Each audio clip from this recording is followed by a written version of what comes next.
আসসালামু আলাইকুম ওয়া রাহমাতুল্লাহি ওয়া বারাকাতুহু। সম্মানিত দিনী ভাই বোন, আজকে আমি আপনাদেরকে মহামারী মানে আপনার চতুর্দিকে বিপদ আপদ বিভিন্ন রোগ ব্যাধি ছড়িয়ে পড়েছে, সেক্ষেত্রে আপনি আপনাকে বাঁচানোর জন্য বা আপনার প্রতিবেশী যারা জানে না তাদেরকে জানানোর জন্য কি দোয়া করবেন। আবু দাউদ 1534-54, মিশকাত 2470 নম্বর হাদিস কি? বিসমিল্লাহির রহমানির রহিম।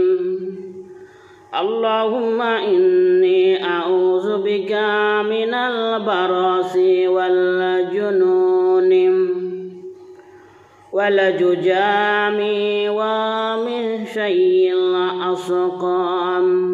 আবার বলি, ভেঙ্গে ভেঙ্গে বলি, যদিও আপনাদেরকে শেখার জন্য। আল্লাহুম্মা ইন্নী আউযু বিকা মিনাল বারাসি ওয়াল জুনুনি ওয়াল জুজামি ওয়া মিন শাইইল আসকাম। এটা তো আপনাকে শেখার জন্য, আপনারা যেন বলতে পারেন এই জন্য, কিন্তু পরিপূর্ণ কীভাবে বলতে হবে?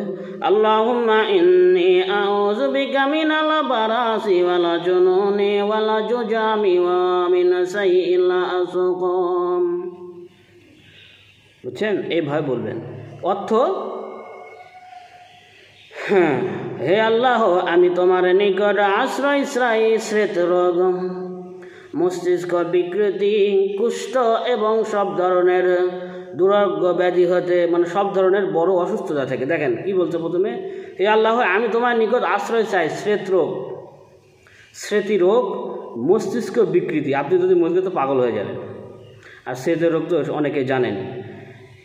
কুষ্ঠ রোগ, সবচেয়ে ভয়ানক রোগ কুষ্ঠ রোগ, এবং সব ধরনের দুরারোগ্য ব্যাধি হতে, মানে সব ধরনের অসুস্থতা হতে।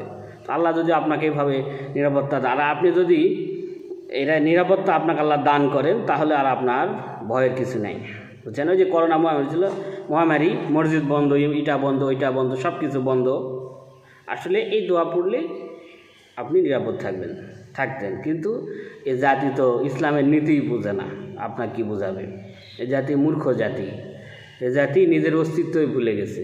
এ জাতির নিজের বলতে কিছু না। ইহুদি খ্রিস্টানদের শিক্ষা, দীক্ষা এবং তাদের নীতিগুলো অনুসরণ করে। তো আল্লাহ আমাদেরকে বোঝার তৌফিক দান করুক, কোরআন সুন্নাহ অনুযায়ী জীবন পরিচালনা করার তৌফিক দান করুক। সুবহানাকা আল্লাহুম্মা ওয়া বিহামদিকা আশহাদু আল্লা ইলাহা ইল্লা আনতা আস্তাগফিরুকা ওয়া আতুবু ইলাইক।